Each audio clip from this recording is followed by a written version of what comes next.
አንድ መምህር ወደ ክላስሩም ገብቶ በብላክቦርድ ላይ ነጭ ነጥብ ወይም በዋይት ቦርድ ላይ ጥቁር ነጥብ በማስቀመጥ ለተማሪዎች የክፍል ስራ ሰጣቸው። እንደ ፈተና ያያችሁትን ጻፉ ብሎ እና ተማሪዎች በሙሉ ስለ ጥቁረቱ ድምቀት፣ ስለ ጥቁረቱ አስከፊነት፣ ስለ ጥቁረቱ ጥልቀት ገጽ ገጽ እየሞሉ ሰጡት። ከነዚያ ሁሉ ተማሪዎች መካከል አንድም ሰው ስለ ሰፊው ነጩ ፓርት አልጻፈም። ኢትዮጵያ ውስጥ ያለው ችግር እንደዛ ነው።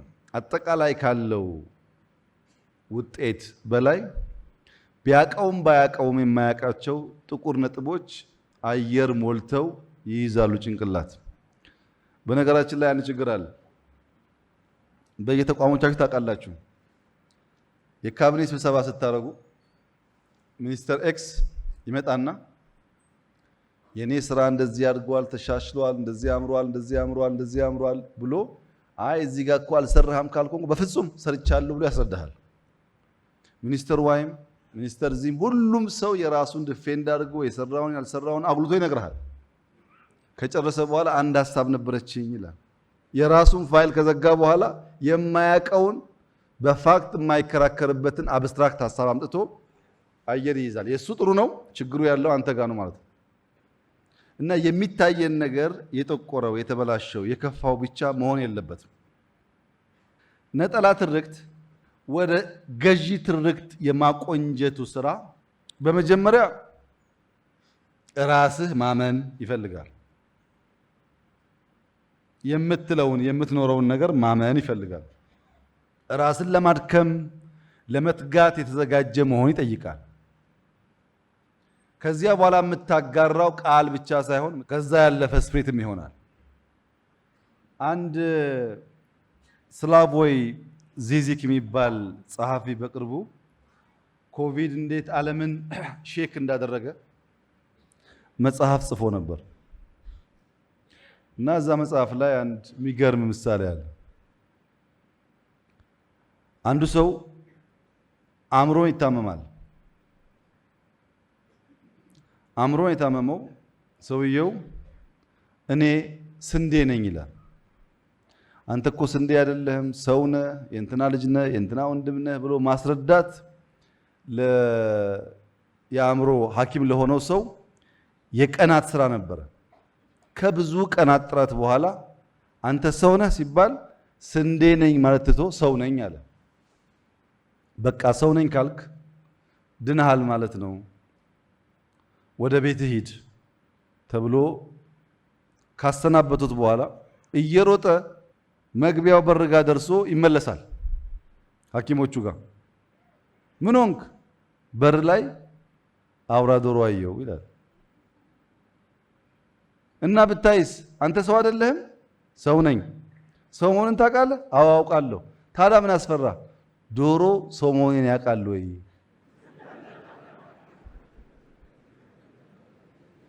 እመነው መጀመሪያ ያለህበትን ነገር። ችግር ካለ ኮሬክቲት፣ የተበላሸ ካለ አስተካክለው። አለበለዚያ እየኖርክበት እንትና ከዛ ባዶ እንዲነግሩ አትጠብቅ። አንተ ነው የምታውቀው። ለምሳሌ አሁን ያለው ስልጠናና ውይይት የብዙ ፓርቲዎች ራስ ምታት ነው። ምን ሊወያዩ ነው? ሹም ሽር ሊያደርጉ ነው? ሊነሱ ነው? ሊፈርጡ ነው? ለምን? ሐሳብ የለማ። ሐሳብ የለውም። አይዲያ አምጥቶ ግራንድ ናሬሽን አያስፈልግም ብሎ መከራከር አይችልም። የሱ ችግር የለውም። ስራው ነው፣ እጣ ክፍሉ ነው፣ እንጀራው ነው። ግራንድ ናሬሽን ሲባል ልክ እንደዚህ እንደምታዩት የተበተበ ሁሉ ነገር ግራ አዳማ ምንድን ነው ሹምሽር ነው ምናምን ነው ከሚል ግራ ወደሚታይ ጥርት ያለ መነሻና መጨረሻ ወዳለው ነገር እንቀይረው ነው። ምን ቀይረው ነገር እንደዚህ ከሆነ አይፈታ፣ አይታሰር፣ አይበላ፣ ግራ የገባው ነው፣ አይነበብ። ይሄንኑ ትብታብ እንዲህ ብናደርገው ግን ቢያንስ መግቢያና መውጫው እናውቀዋለን። ወደዚህ እንውሰደው። ነገር ሁሉ ግራ ይሁን። ከነጠላ ወደ ገዢ ትርክት የመጣን እንደሆነ ቅድም ያየነው ትብትብ ያለው መንገድ መዳረሻው ወደሚታይ ወደዚህ መንገድ ይመልሰናል። የብልጽግና ታላቁ ትርክት ምንድን ነው? አንድ አባትና ልጅ መንገድ እየተጓዙ አባት በቂ ገንዘብ አልነበረውም። ልጅ መንገድ ላይ የሚሸጥ አፕል ታይና አፕል ካልገዛህልኝ ትለዋለች።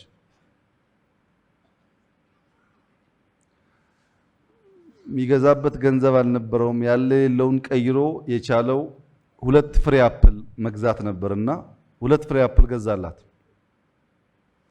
አንደኛውን በአንደኛው እጇ ይዛ አንደኛዋን መግመጥ ጀመረች።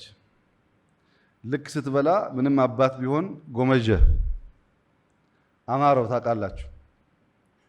ልጄ አንዱን ስጪኝ አላት። እየበላች የነበረውን ትታ ያኛውን ገመጠችው። ስትገምጠው በአንድ ሰከንድ ውስጥ ጭንቅላት ውስጥ ብዙ ነገር ሮጠበት። ምን አይነት ልጅ ነው ያሳደግኩት? ገብጋባ አሳዳጊ የበደላት እቻውን ሰው ትሆናለች ወይ? በጣም ብዙ እርግማን በጭንቅላት ውስጥ። እሱ ሳይጨርስ ልጅቱ አባ ይሄም ብላ አለችው። የገመጥኩት እኮ የትኛው ሞር እንደሚጣፍጥ ልለይልህ ብዬ ነው አለችው። የኛ ችግር እንደሱ ነው። የትኛው ከደህንነት እንደሚያወጣ በምናደርገው ትግል ውስጥ ብዙ የሚሳደቡ፣ ብዙ የሚራገሙ፣ ብዙ የሚያጥላሉ አሉ። ስንዴ አረስን ብለን እንጮሃለን። እውነት ነው፣ ሰርታችኋል፣ ለፍታችኋል። ግን የስንዴ ዋጋ አልቀነሰም። ለምን? ያው ታውቃላችሁ፣ አርሶ አደር ልጆች አልወጣም። ያምናው ተከምሮ ጓሮ ታዩታላችሁ። በመኪናም ይታያል፣ በሄሊኮፕተርም ይታያል። እንዳለ ነው ያለው። ይሄ ማዳበሪያ ካላመጣችሁ እያለ የሚጨቀጭቀን አርሶ አደር ስንዴ ካላመጣህ ብላችሁ ጨቅጭቁት እንጂ በነፃ ማዳበሪያ እኮ የለም። ማዳበሪያ ከወሰደ በሙያ ከታገዘ ትራክተር ከመጣለት ካረሰ በኋላ ምርቱን ወደ ገበያ ማውጣት እንዳለበት ማመን አለበት። እናንተ እርሻው እንዲያድግ ብቻ ሳይሆን ምርት ገበያ እንዲወጣም ካላገዛችሁ በምን ይገባናል? እኛ ስንዴ ማሳ ላይ ቢቀመጥ ጎተራ ቢቀመጥ በምን ይገባናል? መጥቶ ገበያ ላይ ካላየነው በስተቀር እዛ ድረስ ሄዶ የመከወን ተግባር የኛ ተግባር ነው ብላችሁ ብትወስዱ። የብልጽግና ታላቁ ትርክት ምንድን ነው? 2018 በኢትዮጵያ አቆጣጠር የዛሬ 3 ዓመት ማለት ነው። ከተስፋ ብርሃን ወደሚጨበጥ ብርሃን።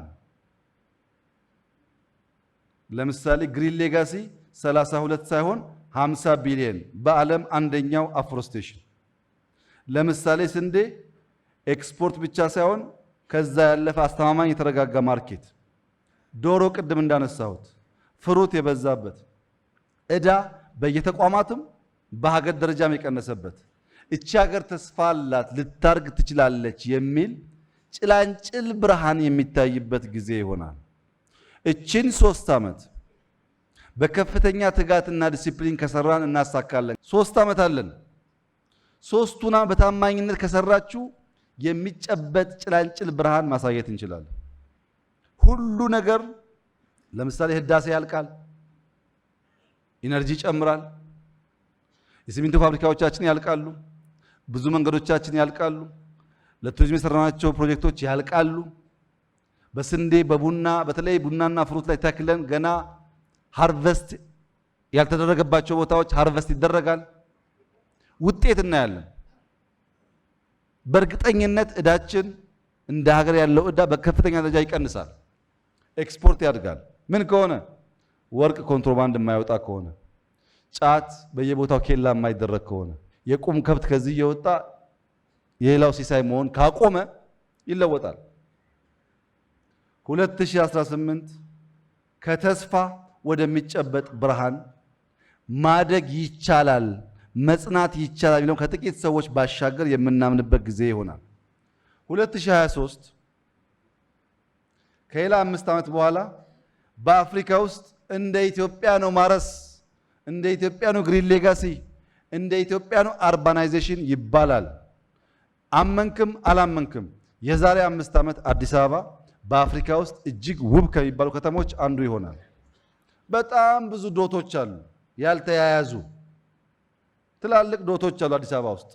ስላልተያያዙ ሰው ወስዶ ካልነገረ በስተቀር አይገባም። አስጎብኝ ይፈልጋል። ከ5 ዓመት በኋላ ስናገናኛቸው እነዛን ዶቶች ማንም ሰው እየነዳ ያያቸዋል። ማንም ሰው አርባናይዜሽን ቢያንስ ባህር ዳር ላይ፣ አዳማ ላይ፣ ሐዋሳ ላይ፣ አርባ ምንጭ ላይ፣ ጅማ ላይ፣ ጅጅጋ ላይ ጥቂት ከተሞች ቼንጅ ካመጣን ግብርና ላይ አሁን የጀመርነው 2-3 ሚሊዮን ሄክታር ብንጨምር፣ በነገራችን ላይ በዚህ ዓመት 2 ሚሊዮን ሄክታር ገደማ ተጨማሪ መሬት አርሰናል። 2 ሚሊዮን ሄክታር ሳይጮህ ነው የጨመረው። ሌላ 5-6 መጨመር እንችላለን። ኖራ አስፍተን በማከም ያልታረሰ ቦታ ውሃ ገድበን በማረስ ተጨማሪ ቦታ በመጨመር እርሻችን ማዘመን መቀየር እንችላለን። የሚቀጥለው የ2023 ኢትዮጵያ ሄደን ስለ ግብርና እንማር፣ ስለ ግሪን ሌጋሲ እንማር፣ ስለ ኤክስፖርት እንማር፣ ስለ አርሚ ተቋም ግንባታ እንማር፣ ሎ ኢንፎርስመንት ኤጀንሲስ ላይ ያላቸው ሪፎርም እንማር፣ አርቲፊሻል ኢንተለጀንስ እንማር የሚባል ዘመን ኮመንሊ እንሰማለን። በ2040 በጣም ብዙ ወጣቶች እዚህ ያላችሁ ብልጽግናን በሚመሩበት ዘመን ማለት ነው የዛሬ 24-25 ዓመት ካለምንም ጥርጥር ዓለም አቀፍ የብልጽግና ምሳሌ ትሆናለች። ኮሪያ እንዳልነው፣ ሲንጋፖር እንዳልነው፣ ዱባይ እንዳልነው ኢትዮጵያ ይባላል። በዓለም ላይ ትክክለኛ ቦታዋን ትይዛለች። ይሄ ራዕያችን። መተረክ የምንፈልገው ተረክ ይሄንን ነው። የማይለምን የሚረዳ፣ በቂ የሚያርስ፣ የሚበላ፣ የሚሸጥ፣ በሰላም በውስጥም ከጎረቤቶች ጋር የሚኖር የነበረውን ታሪክ የመኩሪያ ምልክት የሚያደርግ መጣያ መባያ ሳይሆን ማደጊያ የሚያደርግ ይሄን ኢትዮጵያ መፍጠር ያስፈልጋል። ይቻላል። ሞከርንኛ። በትናንሽ ተቋማት ማከም ይቻላል። ስብራት አለ፣ ማከም ይቻላል። ዕዳ አለ፣ ወደ ምንዳ መቀየር ይቻላል።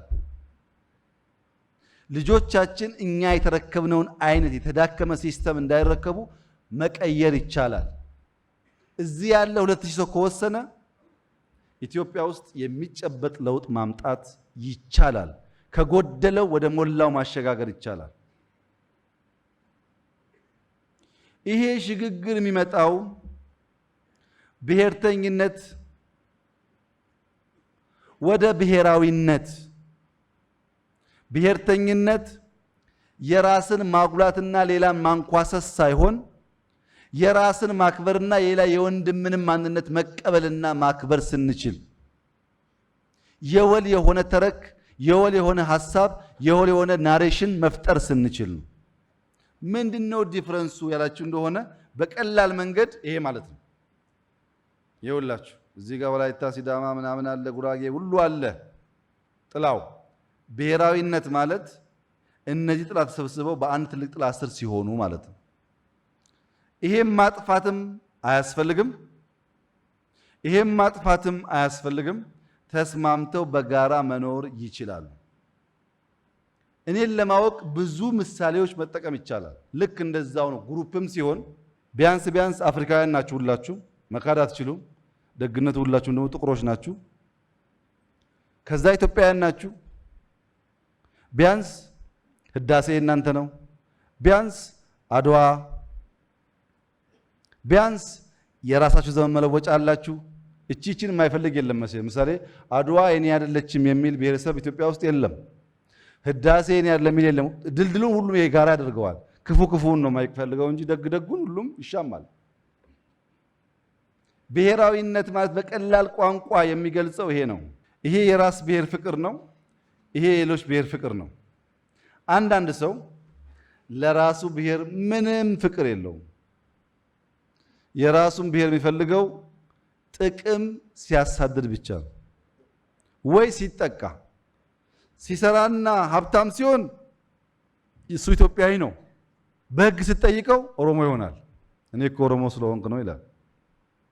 እሱ ሙስሊም ነው። ረመዳን አይጾምም፣ ዘካ አይሰጥም፣ ሐጅ አይሄድም፣ አያደርግም። ልክ ስትይዘው ሙስሊም ስለሆንክ ነው ይላል። ሲጠቃ ነው ግሩፑን የሚያስታውሰው። ሌላውን ብሔር ደንታ የለውም። ስልጣኑም ሀብቱም ኑሮም ሴንተር የሚያደርገው ራሱን ነው። ይሄ ግለኛ ሰው ነው ታች ያለ። ሌላውም ለራሱም ፍቅር የሌለው ግለኛ ነው። ሁለተኛው እንደምታዩት ሌሎች ብሔሮች ወይም ሌላ እምነት በጣም ትልቅ ቦታ ያለው ፍቅር ያለው ግን የራሱን ደግሞ ፈጽሞ የማያከብር ነው። አለ ደግሞ የራሱን ቋንቋ፣ ባህል፣ ማንነት ጥሎ ሌላ መሆን የሚፈልግ እሱ ባንዳ ነው። ያ ባንዳ እንኳን ላንተ ለራሱም አልሆነም። ይህ አደገኛ ነው። ሰው የራሱን እምነት፣ የራሱን ብሔር፣ የራሱን ማንነት መደበቅ የማያስፈልገውም ማፈር የማያስፈልገውም አምኖ አክብሮ ግን ሌላውንም መማር መውደድ ችግር የለው። ታች የምታዩት ግለኛና ባንዳ ለብልጽግና የማይበጅ የማይጠቅም አደገኛ ነገር ነው። ሶስተኛው ደግሞ የራስ ብሔር ፍቅር ጦዞ ሰማይ የነካ ሌሎች ብሔሮች፣ እምነቶች፣ እሳቤዎች፣ የግሩፕ ቲንኪንጎች ቦታ ደግሞ የሌለው ሰው አለ። እሱ ብቻ የራሱ ብሔር መጠቀም አለበት፣ ሀብት መያዝ አለበት፣ ስልጣን መያዝ አለበት፣ ሁሉ ነገር እሱ። ከሱ ውጭ ያለው ምንም ማግኘት የለበትም። እኛ እንድንሆን የሚያስፈልገው ለራሱ ብሔር ፍቅር ያለው፣ ለሌሎች ብሔሮች ፍቅርና ክብር ያለው፣ የራሱን ሳይንቅ የሰውን አክብሮ በብሔራዊ አርማ ውስጥ መኖር የሚችል፣ ዲፍረንስን በሪስፔክት መያዝ የሚችል። ብሔራዊነት ምንድነው? አዲስ ትርክት ነው ወይ ያላችሁት? አይደለም። አንተ የራስ ብሔር፣ የራስ ቋንቋ፣ እምነት አለ። ግን ይሄ ሀገር ያንተ ብቻ አይደለም። ሌላ እምነት፣ ቋንቋ፣ ብሔር ስላለ ያንን ተቀብለህ ልክ ያንተን በምትወደውና በምታከብረው ልክ የዛኛውን ሳትነካ በመከባበርና በፍቅር ኑር። ያን ካደረክ እንደ ሀገር ትጸናለህ፣ ትበለጽጋለህ፣ ያስቀመጥከውን ራዕይ ታሳካለህ። ብሔራዊነት ማለት ጨፍላቂነት አይደለም። ብሔራዊነት ማለት ፍጹም ዋልታ የረገጠ ብሔርተኝነት ማለት አይደለም። ከሲቪኩም ከብሔርተኛው የሚለየው በራሱ ቋንቋ፣ በራሱ እምነት፣ ማንነት የሚያምን የሚኮራ፣ ሌላውን ለማክበር የማይቸገር ማለት ነው። መፈራረጅ፣ መለያየት፣ እነዚህ የብሔራዊነት ሳንካዎች ናቸው። እንደ ሀገር የጸና አቋም፣ የጸና ትልም እንዳንይዝ የሚያደርገን የበዛ ጥርጣሬ፣ የበዛ ጥላቻ፣ የበዛ መገፋፋት ሳያንስ ማለት ነው። ያው እንዳያችሁት ከዚህ እስከ አዲስ አበባ ባለው መንገድ ብቻ ፕሮፐርሊ ብንሰራ ሳላጋንን 2፣ 3፣ 4 ሚሊዮን ሰው መሸከም ይችላል። ከዚህ እስከ አዋሽ ብንሰራ 20 ሚሊዮን መያዝ ይችላል። ኢትዮጵያ አሁን ያላትን ፖፑሌሽን እውነት ለመናገር ቤኒሻንጉል ብቻ ይበቃል፣ ገርድ ብቻ፣ ጉባ ብቻ ይበቃል። ግን ትገፋፋለህ እያለ ሳትቸገር። ይህንን ሳንካ መቀነስ ያስፈልጋል። ይሄ ሳንካ ሲቀነስ ነገሮች ይቀየራሉ። እነዚህ ግሩፖች ከዚህ ግሩፕ የሚገባቸውን ብቻ ነው ዲማንድ ማድረግ ያለባቸው። ከሚገባቸው በላይ ዲማንድ ካደረጉ ግጭት ይፈጥራሉ እንጂ ሰላም አያመጡም። ትርፍ መመኘት ሳይሆን መገፋፋት ሳይሆን በልክ የሚገባንን እያገኘን በጋራ መኖርን ማጽናት ማለት ነው።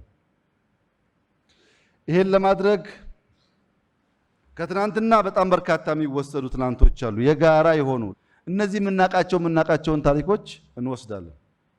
ዛሬስ የበለጸገች የጸናች የተዋበች ኢትዮጵያ ለመገንባት ራዕይ ያለን ስራ እየሰራን ነው። እሱን ቤዝ እናደርግና የጋራ ነገን እንገነባለን። በሃይማኖት፣ በቅርስ ለምሳሌ አፋርና ኦሮሚያን ብንወስድ አዋሽ አለላቸው። አዋሽ ውሃውም አለ፣ አዋሽ ፓርኩም አለ የሚያስተሳስራቸው። አማራና ኦሮሞን ብንወስድ በጣም ብዙ ነገር አለ የሚያስተሳስራቸው። ትግራይና አማራን ብንወስድ በጣም ብዙ ነገር አለ የሚያስተሳስራቸው። ሶማሌና አፋር ብንወስድ እንደዚሁ። እነዚህ የሚያገናኙንን የሚያጋምዱንን ታሪኮች ወስዶ የተሻለ ነገር መፍጠር ያስፈልጋል። ይህን ለማድረግ ህንዶች አንድ አባባል አላቸው። መፍትሄ ለሌለው ችግር አትጨነቅ፣ ብትጨነቅም ዋጋ የለው፣ መፍትሄ የለው። ጉዳዩ መፍትሄ እንደሌለው ስታቅ አትጨነቅ ይሉና በዛ ግን አያበቁም። መፍትሄ ላለው ነገርም አትጨነቅ፣ መፍትሄ ያለውና ይላሉ። መፍትሄ ላለውም አትጨነቅ፣ መፍትሄ የለውም አትጨነቅ። ሲደመር ጭንቀት አታብዛ ነው በቃ። ወይ መፍትሄ ያለው ወይ መፍትሄ የለውም። መፍትሄ ካለው ፍታው፣ ከሌለው ተወው፣ ቀይሮ መንገዱን። እኛ አሁን ኢትዮጵያ ውስጥ የኦሮሞ ኢትዮጵያ፣ የአማራ ኢትዮጵያ፣ የጉራጌ ኢትዮጵያ መፍጠር አይቻልም። የእስላም ኢትዮጵያ፣ የጴንጤ ኢትዮጵያ አይቻልም። ኢትዮጵያ የካቶሊክም፣ የጁዳይዝም፣ የኦርቶዶክስ፣ የእስላም አንዳንዱ ደግሞ እስላም መሳይ ኦርቶዶክስ መሳይም ይኖራል፣ ያልሆነ ማለት ነው። የነዚህ ሁሉ መኖሪያ ናት። በብሔርም በቋንቋም እንደዚሁ። ይሄን ተቀብለህ ለኮ ኤግዚስተንስ መስራት ብቻ ነው መፍትሄ የሚያመጣው። የጋራ ነገ ትርክት እንዴት እንመስርት? አንደኛ ኢኮኖሚ ነው። ዶሮ ለኢትዮጵያ ያስፈልጋታል የሚለው ጉዳይ ሁላችን ያግባባን የለ እንዴ? ማር ያስፈልጋታል፣ መንገድ ያስፈልጋታል፣ ግድብ ያስፈልጋታል። በዚህ ሁሉ እኮ እንግባባለን በኢኮኖሚ ጉዳይ። ምክንያቱም በቂ ግድብ ያለው የለም፣ በቂ ማር ያለው የለም፣ በቂ ዶሮ ያለው የለም የትኛውም ክልል። ስለዚህ በኢኮኖሚ ጉዳይ ለሁሉም ከሁሉም ደግሞ የሚሰራው በሁሉም የሆነ ኢኮኖሚ መገንባት፣ በዚህ ዙሪያ የጋራ ትርክት መፍጠር እንችላለን። ኢኮኖሚ ችግር ሆኖ ያልጠበሰው ክልል ስለሌለ በኢኮኖሚ ለውጥ ለማምጣት የጋራ ራዕይና ትርክት ፈጥረን ልክ እንደ ህዳሴው አይነት ብንሰራ ምንም ይከለክለን ነገር የለም። በማህበራዊ ደግሞ ትውልድ ልማት ነው። ትምህርት ላይ ኢንቨስት ያደረገ የትኛውም ሀገር፣ የትኛውም ብሔር፣ የትኛውም ሰፈር ኢን ይርስ ሃርቨስት ያደርገዋል። ትምህርት እናስተምር፣ ልጆቻችንን ቀና ነገር እንዝራባቸው፣ አካባቢያቸው ላይ ዛፍ አትክልት እንዲተክሉ እናርጋቸው፣ ንቅል አናርጋቸው፣ መሬት የረገጡ እናርጋቸው። ሁላችን ያግባባናል የበቃ ስለሌለ። ፖለቲካው ጋር ሲሄድ ብሔራዊነት ለምን ነጠላ ትርክት ጸንቶ ኢትዮጵያ ውስጥ መቆም ስለማይችል ህግና ልዕልና፣ የባህል ልማት፣ ኢንፍራስትራክቸር፣ ጥራት ያለው ትምህርት፣ የተሻለ መፍጠር የሚችል ሰው ኃይል፣ ፈጠራና ቴክኖሎጂ፣ መልካም አስተዳደር፣ ሌብነትን መዋጋት፣ ይሄ ሁሉ የጋራ አጀንዳ ነው። ይሄ ችግር የሌለበት ክልል የለም። እነዚህን ጉዳዮች የጋራ አድርገን ብናቆም እንደ ራዕይ እንደ ተረክ ብንሰራባቸው ብሔራዊነትን ዴሞክራሲያዊ በሆነ መንገድ አካታች በሆነ መንገድ መገንባት እንችላለን። በነገራችን ላይ ብሔራዊነት ከብሔርተኝነት ሻል ያለ ለአርበኝነት መሰረት የሚሆን ጉዳይ ነው እንጂ ቢቻል ከብሔርተኝነት ዘለን አርበኛ መሆን ነው ጥሩ።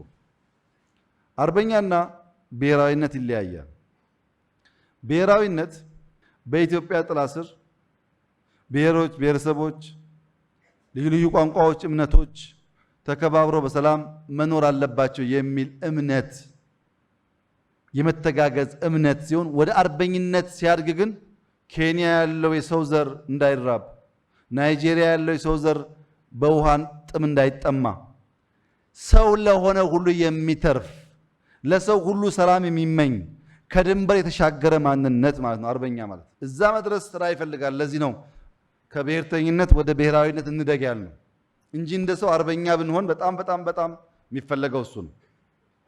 ለምሳሌ ቻይና በብዙዎቻችሁ እድሜና ልምድ የዛሬ 30 40 ዓመት ያው ብዙ ነገር እናውቃለን ቻይና ውስጥ የነበረው። ዛሬ ቻይና በሚያስደንቅ ሁኔታ ለማመን በሚከብድ ሁኔታ የምናቀው ከተሞቻቸው፣ ቴክኖሎጂዎቻቸው፣ ስራዎቻቸው፣ ሰዎቻቸው በጥቂት አስርተ ዓመታት ውስጥ በከፍተኛ ደረጃ ትራንስፎርም ያደረጉት ቻይና ከጫፍ ጫፍ ለጋራ ራዕይ ለጋራ ሀሳብ የቆመ ነው። ለምሳሌ ለቻይና ጥቅም ሲባል የሚፈርስ መንገድ የሚፈርስ ስራ ካለ ለቻይና ራዕይ ስኬት እስከተባለ ድረስ አጨቃጫቂ ጉዳይ የለም። ሀገራዊ ጥቅም እስከሆነ ከዚህ ነጥቀ ለዚህ ሳይሆን ለናሽናል ኢንትረስት እስከዋለ ድረስ ጭቅጭቅ የለም። ሰው ሁሉ ለሀገራዊ ራዕይ የተገዛ ነው። በዚያ ምክንያት እንደምታዩት እንደዚህ አይነቱን ቻይና እንደዚህ አድርገዋል። ኮሪያም ሲንጋፖርም ሊባል ይችላል። በጣም ብዙ ሀገራት ተቀይረዋል። እኛ 5 ዓመት ነቅተን ብንሰራ ድህነትን ለማሸነፍ የሚያስችል በጣም ብዙ ጸጋዎች አሉ። ችግሩ ጊዜ እያባከንን ያለነው እነዛ ጸጋዎች ላይ አለመሆኑ ካልሆነ በስተቀር። ይሄን ተረክ በምን እንገንባው በምን እናምጣው ያላችሁ እንደሆነ በሁለት መንገድ፣ አንደኛ መገናኛ ብዙሃን፣ ሁለተኛ ትምህርት። መምህራን በተቻለ መጠን ለልጆች መፋቀርን፣ መቀራረብን፣ አንድነትን፣ ሰላምን ማስተማር አለባቸው። ከፍተኛ ጥንቃቄ ያስፈልገዋል። በነገራችን ላይ አንዳንድ ሰዎች ኢቲቪ ኢቢሲ ምናምን አያዩም። ኢቲቪ ኢቢሲ የብልጽግና ብሎ ስለሚያስቡ መርዶ የሚናገሩ ሚዲያዎች ይከፍታሉ። ቤታቸው ሚስቶቻቸው ጋር ልጆቻቸው ጋር ቁጭ ብለው ልጆቻቸው ያን እየሰሙ ቤተሰብ ሳያቅ የሚፈጠረው ልጅ ጂንጎይስት ከመሆን ምንም የሚያቆመው ነገር የለም። በየጊዜው ኔጌቲቭ ኢነርጂ እየመገብ ነው ጎበዝ ተማሪ እንዲሆን፣ ኔጌቲቭ ኢነርጂ እየመገብ ነው ሰው እንዲወድ፣ ኔጌቲቭ ኢነርጂ እየመገብ ነው በስምምነት እንዲኖር መጠበቅ የለብንም። ያልዘራኸው አይበቅልም፣ የሰጠኸውን ነው የሚሆነው። ሚዲያ እና ትምህርት በጣም በጣም ክሪቲካል ጉዳይ ነው። ይህን እንችላለን ወይ እኛ እዚህ ያለን ሰዎች? አዎ፣ ግለሰቦች ተአምር ሰርተዋል። ኢትዮጵያ ውስጥ ጥቂት ግለሰቦች መገመት ከሚቻል በላይ ብሔራዊነትን፣ አርበኝነትን አስተምረዋል፣ አስጨብጠዋል። ለምሳሌ ጸጋዬ ገብረመድህን የሚባል ደራሲ ብዙ የጻፈ ፈላስፋ ነው። ግን ጴጥሮስን በሚመለከት ያችን ሰዓት ብሎ የጻፈው በኋላም ቲያትር የሆነው ጴጥሮስ ለኢትዮጵያ ፍሪደም ተሰውተዋል፣ ተገለዋል ከሚለው ታሪክ በላይ ምስል በሚመስል መንገድ በሚያሳይ መንገድ ያንን ጀብድ ያንን ጀግንነት አጉልቶ ያሳየው ጸጋዬ ገብረመድህን ነው። ጸጋዬ ባይጽፈው ኖሮ አንድ አባት ኢትዮጵያን ወደው ተሰውተዋል ከሚል ያለፈ ታሪክ አልነበረውም። ሰውየው ግን በምስል ቀርጾ ሲያሳየን ብዙዎቻችን ውስጥ የዛ ጀግንነት የዛ አርበኝነት ነገር ጎልቶ እንዲታይ አድርጓል። ብዙ ነው የሰራው። አንዷን ለመግለጽ ያክል ነው። ሐዲስ ዓለማየሁ ብዙዎቻችሁ የምታውቁት ፍቅር እስከ መቃብር፣ የልምዣት፣ ወንጀለኛው ዳኛ በሚል የፊክሽን ስራዎቻቸው ነው። ግን ይሄ ብቻ አይደለም።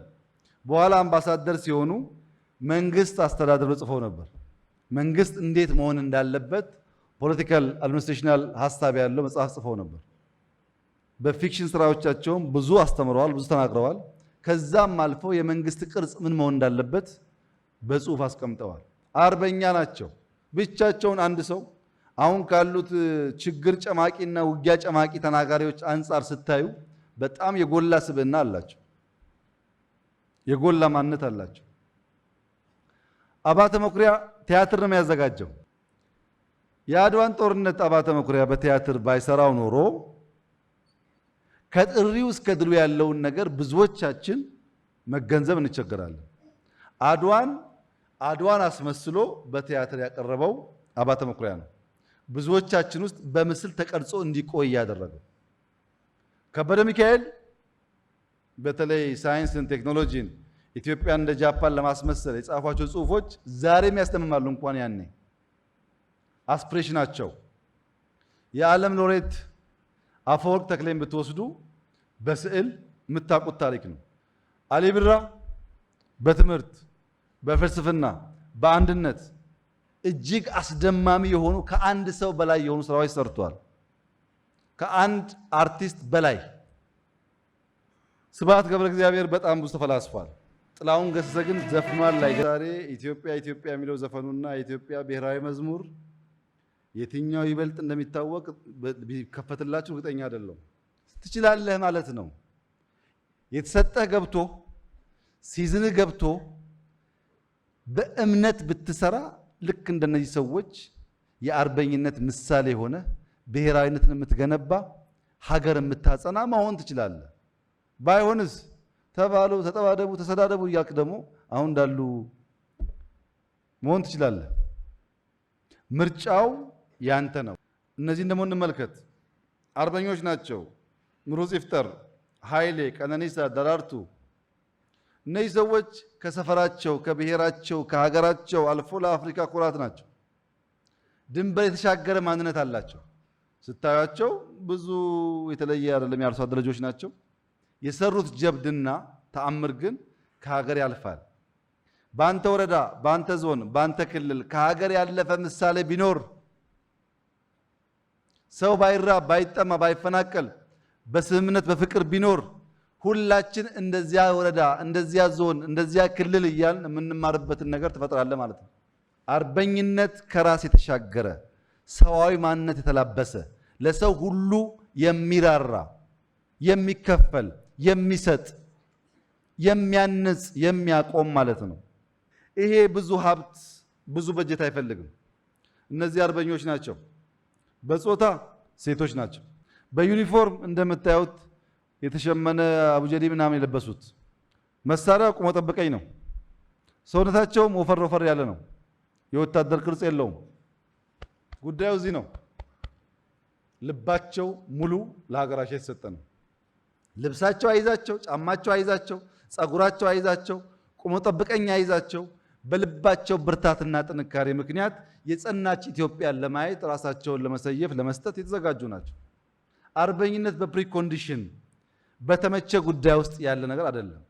ሲመች የምታረገው ሲከፋ የምትተው አይደለም። አንተ ሰው በመሆን የምታረገው ነው። ከዚህ ቀደም ብየዋለሁ፣ ልድገመው። ሁለት ሰዎች ወንዝ ዳር እየሄዱ በወንዙ የደረሰ ውሃ አመጣጥ ምክንያት አንዲት ጊንጥ በውሃ ልትበላ ስትሰቃይ ያያሉ። ከሁለቱ ጓደኛሞች አንደኛው ጊንጧን ለማዳን እጁን ሰዶ ከውሃ ሊያወጣት ሲል ነደፈችው። በጣም ነው የሚያመው። እንደምታውቁት ጊንጥ ሲናደፍ እጁን ካወጣ ካሸ በኋላ አሁንም ሳያት ትንደፋደፋለች። ድጋሚ ሊያወጣት ሞከረ፣ ነደፈችው። አሁንም አሞት እየተሰቃየ ሲያት ትቸገራለች። በጨርቅ ጠቅሎ እጁን ለሶስተኛ ጊዜ አወጣት እና ጓደኛው እሷ እየነደፈች አንተ ለምን ልታወጣ ትሰቃያለህ ሲለው እኔ ሰው ነኝ፣ እሷ ጊንጥ ናት። የእሷ ስራ መናደፍ ነው፣ የእኔ ስራ ማዳን ነው።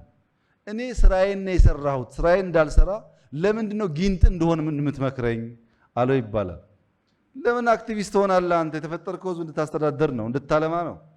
አክቲቪስቱ እዛ ያውራ፣ አንተ ስራ ካለ ቦታ ለምን እሱን ለመሆን ትሞክራለህ? የተፈጠርከው ለማንነጽ፣ ለማልማት፣ ለማሳደግ ከሆነ እሱን ሁን እንጂ አንተ ያልሆንከው ማንነት ሰው አይተህ ከሆንክ ሉዘር ነህ ማለት ነው።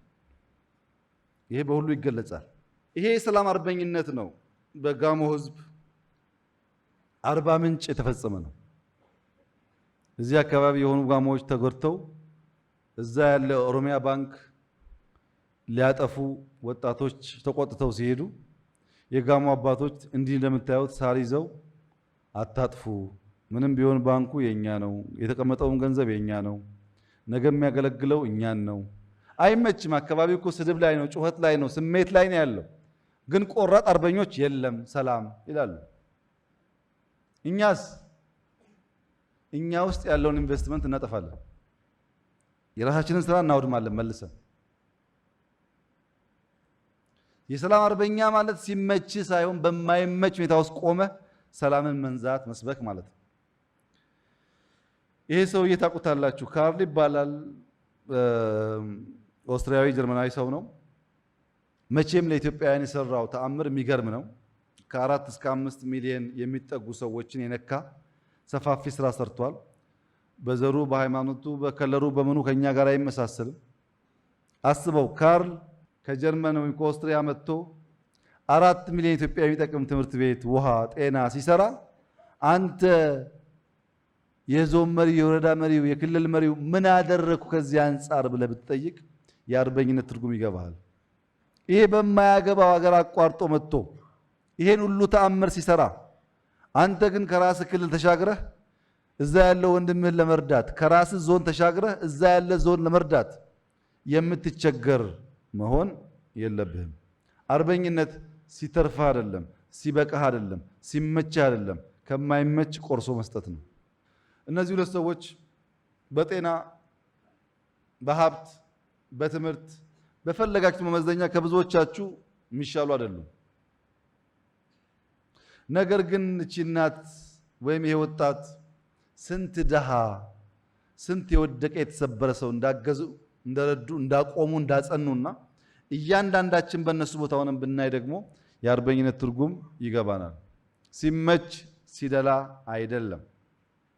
የአርበኝነት አዕማዶች 6 ናቸው። መታመን፣ መውደድ፣ መቅናት፣ መሰጠት፣ መጣበቅና መከላከል ናቸው። በእንግሊዝኛ እንዲቀላችሁ ብዬ ዘሳድል ብየዋለሁ። ሳድል ዳም ሲባል ከሰማችሁ ዘሳድል ማለት ለሀገር ለሕዝብ ታማኝነት ሎያሊቲ ነው። ሀገርና ሕዝብን መውደድ ላቭ ነው። ለሀገር ለሕዝብ መቅናት ዚል ነው። መሰጠት ዲቮሽን ነው። መጣበቅ አታችመንት ነው፣ አታችድ መሆን ነው። ድጋፍ ተከላካይ መሆን ሰፖርት ኤንድ ሴፍ ጋርድ ማለት ነው።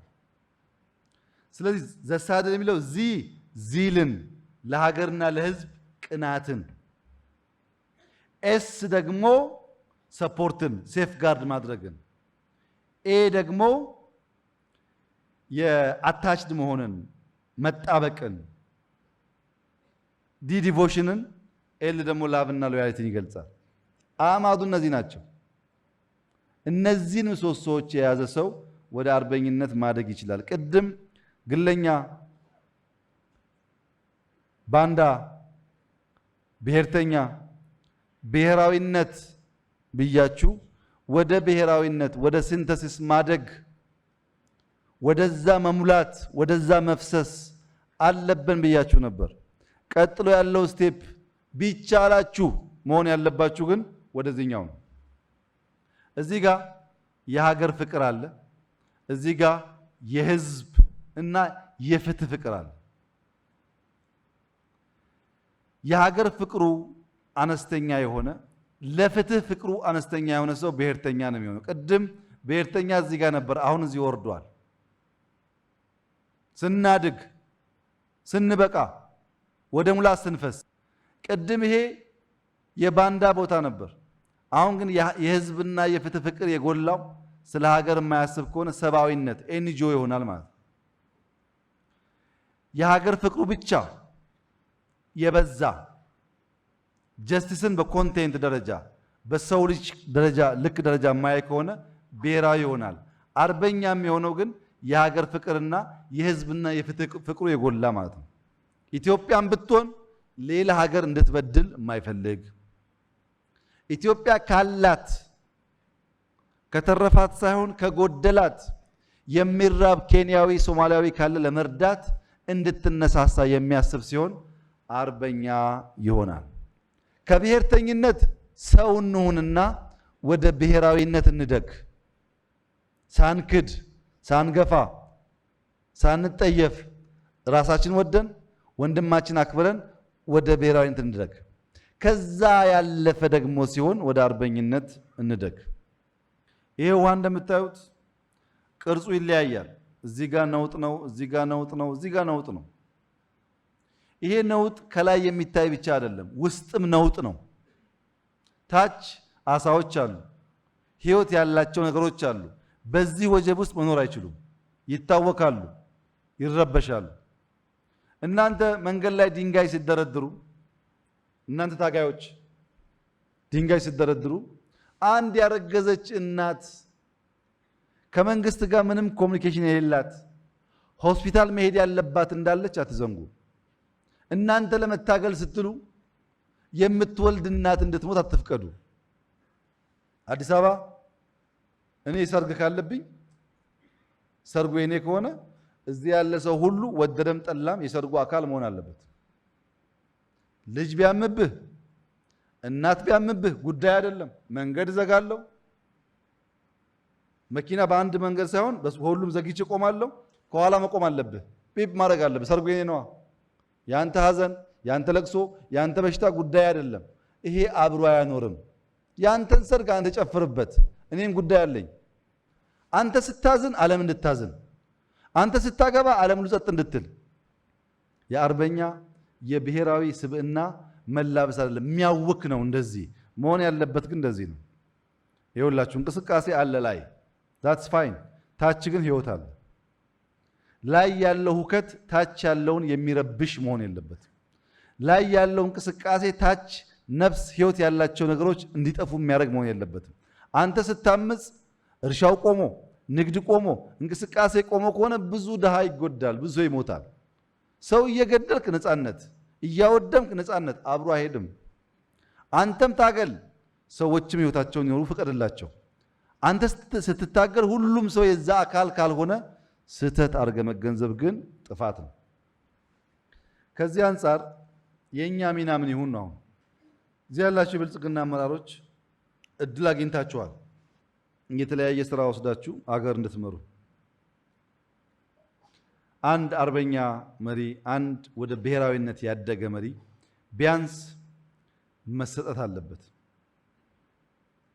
ለመቀራረብ፣ ለአብሮነት፣ ለፍትህ፣ አብሮ ለመቆም፣ ለገዢ ትርክት የተሰጠ መሆን አለበት። ሁለተኛ መታመን አለበት። ለራስ፣ ለሀገር፣ ለእውነት እውነት የሚያዛባ መሆን የለበትም። ሶስት መጠበቅ አለበት። ሀገርን፣ ህዝብን ከሩቅ ከቅርብ ጠላት፣ ከሩቅ ከቅርብ ዘራፊ፣ ከሩቅ ከቅርብ አጥፊ መጠበቅ አለበት። ብዙ ባንዳ ነው ያለው። ለማይረቡ ትናንሽ ገንዘቦች የሚገዛ ባንዳ ብዙ ነው። ባንዳ ሲባል ለሌላ ሀገር ተቀጥሮ የሚሰራውን ብቻ አታስቡ። አንድ የተመረተ ምርት ወደ ገበያ እንዳይወጣና በከተማ ያሉ ድሃዎች እንዲሰቃዩ የሚያደርግ ባንዳ ነው። ባንዳነት የግድ ክላሽ ማቀበል ብቻ አይደለም። የሀገርን ጥቅም የሚጎዳ የሀገርን ኢንተረስት የሚጎዳ እዚህ ጠቀምኩ ብሎ እዚህ የሚያስለቅስ ከሆነ ባንዳ ነው። ቢኮዝ ያ ናሽናል ኢንተረስትን ሰርቭ አያደርግም። ሀገራዊ ቁመናችንን ሰርቭ አያደርግም። አብሮ መኖርን ሰርቭ አያደርግም። ከዛ የጸዳ መሆን ያስፈልጋል። ሁለተኛው ብርሃንና ጨለማ ጨዋ ናቸው። ጠዋት ጨለማ ያቃል፣ ይዘጋጃል፣ ስፍራ ለቆ ይሄዳል። አቴታይም ጨለማና ብርሃን አብረው በአንድ ስፍራ መገኘት አይችሉም። አቴታይም ሸኔና ብልጽግና መሆን በጣም ከባድ ነው ጓዶች፣ ይለያያል ሀሳቡ። አቴታይም እዚህና እዛ አትሁኑ። እዛ የሆናችሁ ሂዱ፣ ጊዜ አታባክኑ፣ ጊዜ ያልፍባችኋል። እዚህ የሆናችሁ ግን ታምናችሁ ቁሙ። ችግር ካለው አርሙት፣ ቤታችሁ ስለሆነ አስተካክሉት። እዚህና እዛ ከሆነ ኤግዛክትሊ ይሄ ነው የሚሆነው። ከፊት ለፊት ህብረ ብሔራዊነት፣ በጋራ መኖር፣ መከባበር ትላላችሁ። ለእናንተ እምነት፣ ለእናንተ ብሔር፣ ለእናንተ ሰፈር ታዳላላችሁ። በሁለት ልብስ የሚጓዝ ሰው እንዴት ብሎ ሀገር ትራንስፎርም ማድረግ ይችላል? አብሮ መራመድ አስቸጋሪ ነው። የራሳችሁን ጊዜ ትበላላችሁ። በነገራችን ላይ በተደጋጋሚ እንዳልኩት ብዙ ሰው ባንዳነት እንደ ጸጋ ይቀበለዋል እንጂ ምንም ባንዳ ብትሆን እመነኝ ያ ግሩፕ ካሸነፈ አይቀበልህም። ለጊዜው ይጠቀምብሃል እንጂ አንተ ሰው ነህ ብሎ አያስብህም። አንተን የሚያክል ሰው እንዴት ለሰው ይገዛል? ሲሆን ይገዛል እንጂ ለምን ትላካለህ? አንተ ወረዳ ይዘህ ዞን ይዘህ ሚኒስቴር ይዘህ ለሰው ተላላኪ ከምትሆን ለምን ላኪ አትሆንም? አውጣው የባርነት መንፈሱን፣ ኢንፌሪቲውን አውጣው ከውስጥ። ለምን መሰለ? እኛ ኢህአደግ ውስጥ ገብተን አድገን ኢህአደግን ከውስጥ ስላፈረስን ማንም ኃይል ከውስጥ አያፈርሰንም። የምናውቀው ነገር እንዴት ከውስጥ እንደሚፈርስ ነው። አይቻልም። እሱ የትብብር አመራር ስሩ። ኦሮሚያ የሚባል ብቻውን ሰርቶ መቀየር አይችልም። አማራ ገበያው ነው፣ አማራ ግብአቱ ነው፣ አማራ ጉልበቱ ነው። መተጋገዝ አለበት። ወላይታ የሚባል አይችልም ብቻውን። ሲዳማ ገበያው ነው፣ ጉልበቱ ነው። ዳውሮ አይችልም ከከፋ ውጪ። ስልጤ አይችልም ከጉራጌ ከሃዲያ ውጪ። ተባብረን ነው። ትብብርን መደጋገፍን ገንዘብህ ማድረግ አለብህ። ለብልጽግና ለሀገር ለውጥ ስትል እግር እየጎተትክ ብትሄድ ግን ጥፋት ነው። ቅድም አንስቼዋለሁ። በውይይታችሁ እውነት ነው፣ ሰላም ያስፈልገናል፣ መግባባት አለብን፣ የጋራ ችግሮቻችን ላይ እናተኩር ምናምን ብላችሁ ሊሆን ይችላል። እውነተኛ መሪ መግባባትን ፈላጊ ሳይሆን የጋራ መግባባትን የሚፈጥር ነው። ፍጠረው። በወረዳ ውስጥ እስላምና ክርስቲያን በፍቅር በጋራ እንዲኖሩ አድርግ። አማራና ኦሮሞ በጋራ እንዲኖሩ አድርግ። አድርገው። እሱን በአንተ ከተማ፣ በአንተ ወረዳ፣ በአንተ ዞን አንዱ አንዱን እንዳይገፋ አድርግ። ያን ካደረግክ ኢትዮጵያ ሰላም ሆነች ማለት ነው። ሐሳቡማ ልክ ነው፣ ግን ኑረው ስራው። ይሄ የሳውዝ አፍሪካ ኡቡንቱ ነው፣ እኛነት ላይ ያተኮረ ነው። ይኸው ህፃናት ናቸው፣ ልብሳቸው፣ ከለራቸው፣ ምናቸውም አይስብም። ግን ተመልከቱ፣ በጋራ ሲኮን እንዴት አይነት ነገር ነው ይፈጥር። ለመወያየት፣ ለመነጋገር፣ ለመደማመጥ ሁሉን ያየዋል። የማይተያይ የለም። የሁሉም እግር የሰራውን ነገር ተመልከቱ። አብሮነት፣ መደመር፣ በጋራ መሆን የሚያልቅ የሚያሳምር የሚያሻግር እንጂ የሚጎዳ አይደለም። ያ እንዳይሆን ካሉ ግርግሮች መጠበቅ ጥሩ ይሆናል።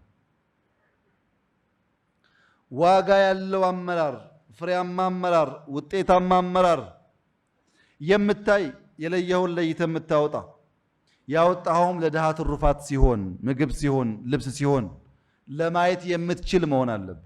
ዝም ብሎ መጣ፣ ተቀመጠ፣ ሄደ መሆን የለብህም። ዝም ብሎ መጥቶ ተቀምጦ መሄድ ሲዝንን ጊዜን ማባከን ነው፣ ዌልዝ ማባከን ነው። ስራበት፣ ባለህበት ቦታ ስራ። ስትሄድ ታሪክ ማለት ቀሪ ስም ነው። አቶ እንትና በነበሩ ጊዜ የሚባል ነው። ወረዳም ይሁን ዞንም ይሁን ሚኒስትሪም ይሁን ሀገርም ይሁን ባለህበት ጊዜ ቁም ነገር የምትሰራ ሁን። ያንን ካደረክ ማንም ቢያሽካካ በታሪክ መነጽር ቦታን አታጣው። ካልሰራስ ማን ይናገርልሃል? ስትሄድ እኮ የሚናገር ፒያር የለም። ፒያሩ የአዲሱ አለቃ ፒያር ነው የሚሆነው። የሚናገርልህ ትሄድከው ስራ ብቻ ነው። በሱ ጊዜ የሚያስብለው ስራ ብቻ ነው። አንዳንዶች አሁን ስማቸውን መጥራት ማስታወስ የምንቸገረው በምን እናስታውሳቸው? መጡ ሄዱ ነው። መጡ ሄዱ ማስታወስ አይቻልም። መጣ ሰርተህ የሚጨበጥ የሚታይ ነገር አድርገህ ማለፍ አለብህ። አመራር አቅጣጫና መዳረሻ አመላካች ነው። ራዕይ የሚያጋባ፣ የሚያጋራ፣ የሚያሰርጽ ለዛ ራዕይ ስኬት ኢነርጂ መስጠት የሚችል ነው አመራር ማለት። መሪ ስትሆን ችግር ተናጋሪ ሳይሆን መፍትሄ አምጪ፣ መንገድ አመላካች፣ ችግር ሲኖር ግንባርን ሰጥተህ ሰላም የምታመጣ፣ እንደ ጋሞ የሰላም አርበኞች ይብቃ ጭቅጭቅ የምትል መሆን ይኖርብሃል። በራስ የሚተማመን ወደ ውስጥ የሚያይ ኃላፊነት የሚወስድ ሌላ የሚፈልግ አይደለም፣ ኃላፊነት የሚወስድ እኔ ጋ ነው ችግሩ የሚል እፈታዋለሁ የሚል አሉ። አንዳንድ አመራሮች አሁን ብቅ ያሉ ብልጽግና ውስጥ ልባቸው የሞላ እጋፈጠዋለሁ የሚሉ እነዚህ አይቆሙም፣ በርግደው ይሄዳሉ። መንታ ልብ ሲኖር አትራመድም። ቀኙ ይሄዳል፣ ግራው ያስራሃል። በልበ ሙሉነት መራመድ የምትችል የምትጋፈጥ ከሆንክ ቢያንስ ታሪክ አይረሳም። ትህትና፣ ሚዛናዊነት ለድሃ የሚራራ ለድሃ የሚያዝን ድሃን የሚያበላ ብሔር ቀድሞ የማይታየው ድሃ እናት ሲያይ ዘሬ ቋንቋ የማይል ብትሆን በምድር ብቻ ሳይሆን በሰማይም ታተርፋለህ። ከድሃም እንኳን ከለር የምትመርጥ ከድሃም እንኳን ቋንቋ የምትመርጥ ከድሃም እንኳን አይሳካልህም። መውጣት ያስፈልጋል። ለሰው የምናዝን የምንራራ የምንሰጥ የምናዝን ከሆን በብዙ መንገድ ይሳካልናል። ዝም ብሎ አሞርፎስ ዝም ብሎ ባለስልጣን ሱፍ ለባሽ የተቸገረ እንደ ልቡ የማይናገር ከናንተው ስንት ሰው ነው የኋላ በር እያስከፈተ መኪና ውስጥ የሚቀመጥ? መጥፎ ካልቸር ነው። ብዙ የኢህአዴግ ወንድሞቻችን የበላው ይሄ ነው። ውስጣቸው ቀፎ ነው ባዶ። በሱፍ ምክንያት ካልተከፈተ የማይወርዱ የማይወጡ በቃ የተከበሩ ያስከበሩ። ፎርጌት ኢት። ሰውን አንተ ሰውንና ስራ ምን ነው ጭንቀቱ? ልትሞት እኮ ነው።